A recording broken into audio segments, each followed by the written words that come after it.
En 1912, el Smithsonian Institution publicó su último informe oficial sobre hallazgos de esqueletos humanos de tamaño anómalo. Después de esa fecha, nunca más se mencionó el descubrimiento de restos humanos que superaran los 2,5 metros de altura, no porque dejaran de encontrarse, sino porque dejaron de registrarse. Entre 1890 y 1912, más de 200 periódicos estadounidenses reportaron el descubrimiento de esqueletos gigantes en túmulos funerarios, cuevas y sitios arqueológicos, esqueletos de entre 2 y 5 y 3 y 5 metros de altura, con cráneos de proporciones imposibles, con estructuras óseas que no correspondían a ninguna población humana conocida, y todos ellos, según los informes, fueron enviados al Smithsonian para su estudio y preservación. Ninguno de ellos está en exhibición hoy. Ninguno de ellos aparece en los catálogos oficiales, y según el Smithsonian, nunca existieron. Pero las fotografías existen, y los reportes de periódicos existen, y los testimonios de arqueólogos, médicos y testigos locales existen. Lo que no existe es una explicación oficial de por qué todo esto fue borrado de la historia. El 21 de mayo de 1895, el periódico New York Times publicó un artículo titulado Esqueletos prehistóricos encontrados. El reporte describía el hallazgo de múltiples esqueletos en un túmulo funerario en Ohio, con alturas estimadas entre 2 y 7 y 3 metros. El artículo mencionaba que los restos habían sido examinados por el Dr. J. Everhart, un anatomista de la Universidad de Ohio, quien confirmó que las proporciones óseas eran humanas pero de escala imposible. Los esqueletos fueron enviados al Smithsonian. No hay registro de su llegada, no hay registro de su análisis. Y cuando investigadores modernos solicitaron acceso a esos restos, se les informó que no existe documentación de tal envío. Y aquí es donde todo cambia, porque este no fue un caso aislado. Fue parte de un patrón sistemático. Entre 1890 y 1912, docenas de hallazgos similares fueron reportados en Wisconsin, Minnesota, Illinois, Tennessee, California, Nevada y Arizona. Todos los reportes seguían el mismo formato: descubrimiento local, examen por autoridades médicas o académicas, confirmación de tamaño anómalo, envío al Smithsonian, y luego, silencio. En 1897, un reporte del periódico San Diego Union describió el hallazgo de un esqueleto de 2 y 9 metros en una cueva cerca de la frontera con México. El artículo incluía las medidas exactas del fémur, el cráneo y la caja torácica. Un antropólogo llamado Dr. Samuel Hubbard supervisó la extracción. Hubbard escribió en su diario personal que las proporciones del esqueleto sugerían una raza de estatura gigantesca, posiblemente anterior a las poblaciones nativas conocidas. El esqueleto fue empaquetado y enviado a Washington, D.C. Nunca llegó, o al menos, nunca fue registrado como llegado. Existe un detalle adicional en el caso de California que nunca fue explicado. El Dr. Hubbard no solo encontró un esqueleto, encontró 3, en la misma cueva, dispuestos en lo que describió como una formación ceremonial, como si hubieran sido enterrados con honores militares. Los 3 esqueletos estaban acompañados de artefactos que Hubbard no pudo identificar: herramientas de metal con aleaciones desconocidas, armaduras de cobre con inscripciones en un idioma que no correspondía a ninguna lengua nativa americana conocida. Y lo más perturbador: armas, lanzas de más de 4 metros de largo, espadas con empuñaduras diseñadas para manos mucho más grandes que las humanas. Hubbard fotografió todo antes del envío. Las fotografías muestran claramente las proporciones. Un asistente de estatura promedio, sosteniendo una de las espadas, apenas puede levantarla del suelo.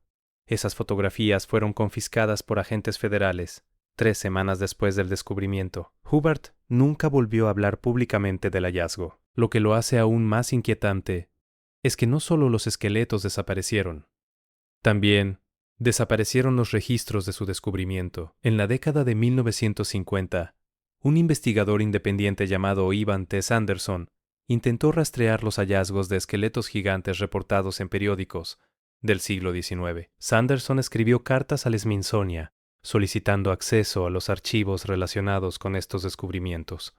La respuesta oficial fue: el Smithsonian no tiene conocimiento de tales hallazgos, ni posee colecciones que correspondan a las descripciones mencionadas. Sanderson entonces contactó a bibliotecas locales, archivos históricos de periódicos y universidades. Descubrió algo perturbador. Muchos de los artículos originales habían sido removidos de las microfilmaciones archivadas. Los índices mencionaban los artículos, pero las páginas estaban en blanco o faltaban por completo. Sanderson documentó 37 casos específicos donde artículos sobre hallazgos de esqueletos gigantes habían sido sistemáticamente removidos de archivos de periódicos entre 1920 y 1940. En algunos casos, solo esos artículos faltaban, mientras que el resto de las ediciones estaban intactas. En otros casos, páginas enteras habían sido cortadas con precisión quirúrgica. Sanderson contactó a los bibliotecarios responsables de esos archivos. Ninguno pudo explicar las ausencias. Varios mencionaron que durante los años 30, agentes gubernamentales habían solicitado acceso a los archivos de periódicos antiguos para propósitos de investigación histórica. Después de esas visitas, las páginas comenzaron a faltar. Existe una fotografía. Es una de las pocas que sobrevivieron. Fue tomada en 1895 en un sitio arqueológico cerca de Sayre, Pensilvania. La imagen muestra a 6 hombres de estatura normal, posando junto a un esqueleto excavado. El esqueleto es claramente más alto que cualquiera de los hombres presentes, incluso en posición horizontal. Los arqueólogos estimaron la altura en vida en aproximadamente 2 y 8 metros. La fotografía fue publicada en el periódico local con una nota que decía: restos enviados al Smithsonian para análisis definitivo. La fotografía reapareció en los archivos de la Sociedad Histórica de Pensilvania en 1973. El esqueleto nunca reapareció. Lo que hace que esta fotografía sea particularmente importante es lo que muestra en el fondo. Detrás de los hombres y el esqueleto, parcialmente visible, hay una estructura de piedra. No es un túmulo nativo típico. Es una construcción con bloques de piedra tallada, con lo que parecen ser inscripciones. Un investigador que analizó la fotografía en 1998 identificó los símbolos como similares a caracteres encontrados en artefactos atribuidos a Tartaria en colecciones privadas europeas. Cuando este análisis fue presentado en una conferencia académica, fue descartado como interpretación especulativa sin fundamento. Pero la fotografía sigue allí, y los símbolos siguen allí, y nadie ha explicado qué hacía una estructura con inscripciones tartarias en Pensilvania. Pero en el momento en que investigas quiénes eran estos gigantes, empiezas a encontrar conexiones que no deberían estar allí, porque muchos de los descubrimientos no ocurrieron en túmulos nativos americanos comunes, ocurrieron en estructuras mucho más antiguas, con características arquitectónicas que no corresponden a ninguna cultura conocida de América del Norte. En 1909, el periódico Arizona Gazette publicó un artículo sobre una expedición financiada por el Smithsonian, que había descubierto un sistema de cámaras subterráneas en el Gran Cañón. Según el reporte, el equipo encontró artefactos egipcios, estatuas de proporciones gigantescas y momias de individuos que superaban los 3 metros de altura. El artículo mencionaba específicamente al explorador G. E. Kincaid y al profesor S. A. Jordan como líderes de la expedición. Incluía descripciones detalladas de jeroglíficos, cámaras talladas en roca con techos de más de 5 metros de altura, y ataúdes diseñados para cuerpos de tamaño gigantesco. El Smithsonian emitió una declaración 2 semanas después, negando cualquier expedición en el Gran Cañón. Ni Kincaid ni Jordan aparecen en los registros oficiales del Smithsonian, y la zona del Gran Cañón mencionada en el artículo fue declarada área restringida por el Servicio de Parques Nacionales en 1910. Permanece restringida hasta hoy. Lo que nunca fue explicado es por qué se necesitaba restringir el acceso a una cueva vacía. Existe un testimonio adicional relacionado con el Gran Cañón. En 1947, un guía turístico llamado Jack Andrews afirmó haber encontrado la entrada a las cámaras descritas en el artículo de 1909. Andrews había estado trabajando en el área durante años y conocía cada formación rocosa. Según su relato, encontró una abertura oculta detrás de un derrumbe natural. Dentro, encontró un túnel tallado que descendía profundamente en la roca. Andrews solo exploró los primeros 50 metros antes de encontrar lo que describió como puertas de piedra selladas con símbolos que no reconocí. Andrews intentó regresar con equipo de fotografía 2 semanas después. La entrada había sido sellada con concreto. Cuando Andrews reportó esto a las autoridades del parque, fue advertido de que había ingresado a un área restringida y que futuras violaciones resultarían en cargos federales. Andrews nunca volvió a hablar públicamente del tema hasta 1985, 2 años antes de su muerte. Hay un patrón geográfico. Cuando mapeas todos los descubrimientos reportados de esqueletos gigantes entre 1890 y 1912, algo emerge. No están distribuidos aleatoriamente. Se concentran en áreas específicas que corresponden a rutas comerciales antiguas y ubicaciones de estructuras megalíticas. Wisconsin, Ohio, Tennessee, Nevada, California. Todas estas regiones tienen algo en común.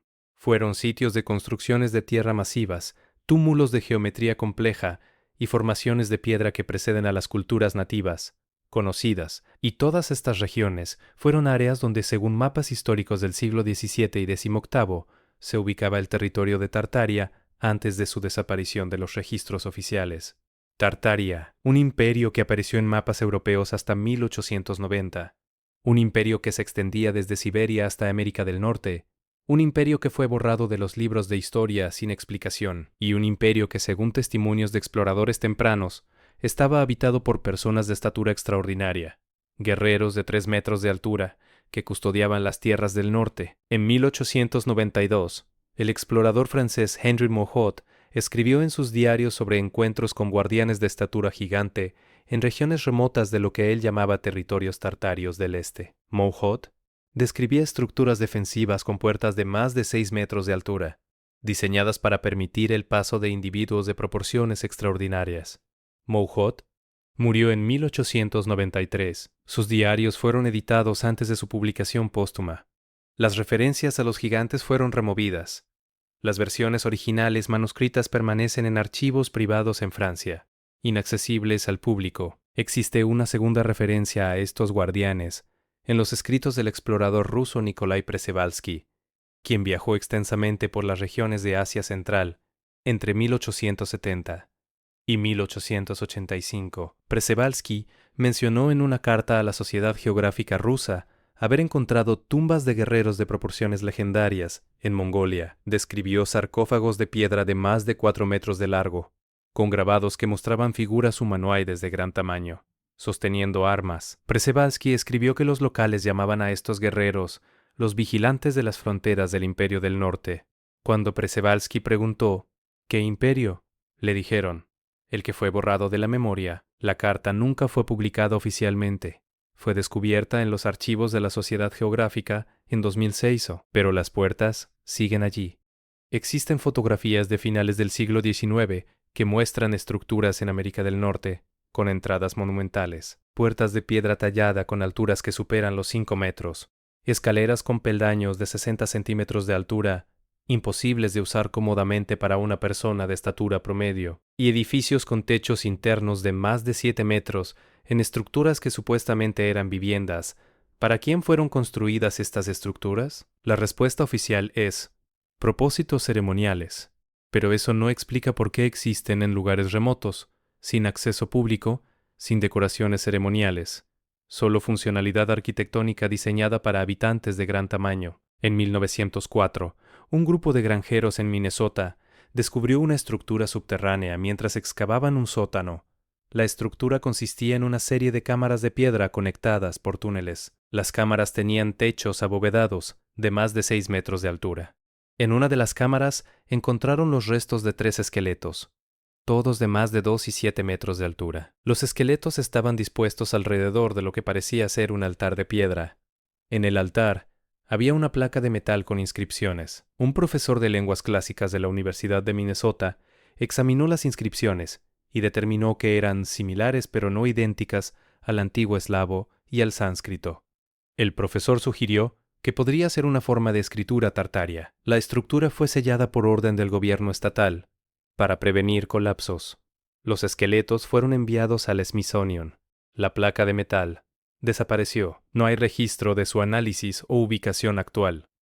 En 1911, un evento cambió todo. Ese año, el Smithsonian estableció la División de Antropología Física bajo la dirección del Dr. Ales Hrdlička, un antropólogo de origen checo conocido por su defensa rígida del modelo de evolución humana estándar. Hrdlička creía que cualquier evidencia de variaciones extremas en la estatura humana debía ser explicada como anomalías patológicas, no como poblaciones distintas. En su primer año como director, Hrdlicka emitió una directiva interna que prohibía la aceptación de especímenes óseos humanos que no cumplieran con parámetros morfológicos aceptables. Cualquier esqueleto que superara los 2 y 2 metros debía ser descartado como contaminado o mal identificado.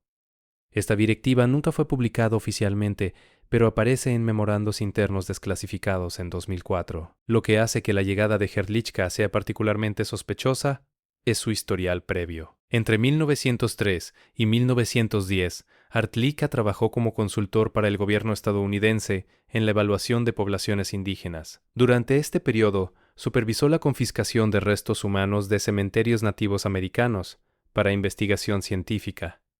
Muchos de estos restos terminaron en las colecciones del Smithsonian, pero Hrdlicka también fue contratado por agencias gubernamentales para evaluar la autenticidad de hallazgos arqueológicos que contradecían la narrativa histórica oficial. En cada caso, Hrdlicka determinó que los hallazgos eran fraudes o malinterpretaciones. Su criterio era simple: si no encajaba en el modelo establecido, no podía ser real. A partir de 1912, los reportes de periódicos sobre hallazgos de esqueletos gigantes cesaron abruptamente, no porque dejaran de encontrarse, sino porque dejaron de reportarse. Arqueólogos locales que habían publicado hallazgos similares en años anteriores repentinamente dejaron de hacerlo. Algunos, como el Dr. Eberhard de Ohio, dejaron la academia completamente. Otros, como el Dr. Samuel Hubbard, continuaron trabajando pero nunca volvieron a mencionar sus descubrimientos previos. Existe un testimonio. Es de un ex empleado del Smithsonian llamado Dr. Howard Means, quien trabajó en el Departamento de Arqueología entre 1940 y 1960. En una entrevista grabada en 1999, Means afirmó que durante su tiempo en el Smithsonian tuvo acceso a almacenes subterráneos donde se guardaban colecciones no catalogadas. Means describió haber visto múltiples esqueletos de gran tamaño, almacenados en cajas, sin etiquetar, en áreas del sótano, a las que solo ciertos empleados tenían acceso. Cuando Means preguntó sobre estos especímenes, le dijeron que eran material sensible pendiente de reclasificación. Means intentó documentar lo que vio, pero fue advertido por un supervisor de que ciertas colecciones no están sujetas a revisión pública. Means nunca pudo volver a acceder a esas áreas. 2 años después de la entrevista, Means murió. La grabación fue archivada en una biblioteca universitaria y redescubierta en 2015. Means también mencionó otro detalle en esa entrevista. Dijo que en una ocasión, mientras ayudaba a reorganizar inventarios, encontró documentos de envío fechados entre 1895 y 1910 que listaban especímenes óseos humanos de tamaño excepcional recibidos de múltiples estados. Los documentos incluían números de catálogo y descripciones básicas. Means registró algunos de esos números de catálogo. Cuando investigadores intentaron rastrear esos números en el sistema del Smithsonian después de la muerte de Means, no encontraron coincidencias. Los números simplemente no existen en ninguna base de datos oficial. Pero el Smithsonian no fue el único actor en esta historia. En 1908, el gobierno de Estados Unidos estableció la American Anthropological Association, con financiamiento federal. La organización tenía un mandato específico: estandarizar la investigación antropológica y establecer protocolos para la clasificación de hallazgos arqueológicos. Uno de los protocolos adoptados en 1910 fue la prohibición de publicar hallazgos sin revisión por pares institucionales. Esto significaba que ningún arqueólogo independiente podía reportar descubrimientos sin aprobación de una institución reconocida. Y las instituciones reconocidas estaban bajo la influencia directa del Smithsonian y sus directivas. Lo que lo hace aún más inquietante es lo que sucedió con las fotografías. Entre 1920 y 1940, muchas de las fotografías históricas que mostraban esqueletos gigantes fueron declaradas falsificaciones sin análisis forense. No se realizaron estudios de autenticidad, no se verificaron las placas originales, simplemente fueron descartadas como fraudes. Pero cuando investigadores modernos han analizado algunas de estas fotografías utilizando tecnología forense digital, han descubierto que muchas de ellas no muestran signos de manipulación. Las proporciones son consistentes, las sombras son correctas. La calidad de la imagen corresponde a la tecnología fotográfica de la época, y sin embargo, fueron eliminadas del registro histórico. En 2002, un investigador llamado Richard Dehurst publicó un libro titulado The Ancient Giants Who Ruled America. El libro compilaba más de 1000 reportes de periódicos del siglo XIX sobre hallazgos de esqueletos gigantes. Dehurst rastreó cada reporte hasta su fuente original, verificó la existencia de los periódicos y documentó los hallazgos con referencias cruzadas. El libro incluía fotografías, extractos de artículos y testimonios de testigos. Cuando Dehurst intentó obtener respuestas del Smithsonian sobre el destino de los esqueletos mencionados en los reportes, recibió la misma respuesta que Ivan Sanderson 50 años antes. No tenemos registro de tales colecciones, pero existe otro documento. Es una carta escrita en 1918 por un curador del Smithsonian, llamado William H. Holmes. La carta fue enviada a un colega en el Museo de Historia Natural de Londres. En ella, Holmes escribía: «Hemos recibido numerosos especímenes óseos de proporciones inusuales procedentes de excavaciones en el Medio Oeste. Por razones de coherencia científica y para evitar confusión pública, hemos decidido no exhibir ni catalogar estos materiales hasta que se establezca un marco interpretativo adecuado». La carta fue descubierta en los archivos del Museo de Londres en 2008. Holmes nunca publicó ningún análisis de esos especímenes de proporciones inusuales, y nunca se estableció ese marco interpretativo. ¿Qué significa coherencia científica? ¿Coherencia con qué? ¿Con un modelo predeterminado de evolución humana que no admite variaciones extremas? ¿Con una narrativa histórica que no incluye civilizaciones avanzadas en América del Norte antes de la llegada europea? ¿Con una versión de la historia que niega la existencia de Tartaria? Porque ese es el verdadero problema. Si los gigantes existieron, si fueron los guardianes de Tartaria, si habitaron América del Norte antes de las culturas nativas conocidas, entonces toda la narrativa histórica se desmorona. La teoría del estrecho de Bering se vuelve insuficiente. La ausencia de civilizaciones avanzadas precolombinas se vuelve cuestionable, y la desaparición de Tartaria de los mapas en el siglo XIX se vuelve sospechosamente conveniente. Entre 1890 y 1912, 200 reportes documentaron el descubrimiento de esqueletos gigantes. Todos fueron enviados al Smithsonian. Ninguno está en exhibición. Ninguno está catalogado. Y según la institución, nunca existieron. Pero las fotografías existen. Los reportes de periódicos existen. Los testimonios existen. Y las estructuras con puertas gigantes, escaleras imposibles y techos monumentales todavía están allí. La pregunta no es si los gigantes existieron. La pregunta es por qué fue tan importante borrarlos de la historia, y por qué esa operación de borrado comenzó exactamente en 1912, el mismo año en que Tartaria desapareció completamente de los atlas educativos, y por qué, más de un siglo después, el Smithsonian sigue negando la existencia de evidencia que miles de testigos documentaron. Porque si solo eran anomalías, no habrían necesitado ser sistemáticamente ocultadas. Si solo eran malinterpretaciones, no habrían necesitado cambiar protocolos institucionales. Si solo eran fraudes, no habrían necesitado restringir áreas del Gran Cañón durante más de 100 años. Y si nunca existieron, no habría 200 periódicos reportando lo mismo durante 2 décadas. Algo fue borrado, algo que conectaba a los gigantes con Tartaria, algo que cuestionaba toda la narrativa de la historia humana, y algo que incluso ahora no puede ser mencionado sin ser inmediatamente descartado como conspiración. Pero las fotografías siguen allí, y las estructuras siguen sin respuesta.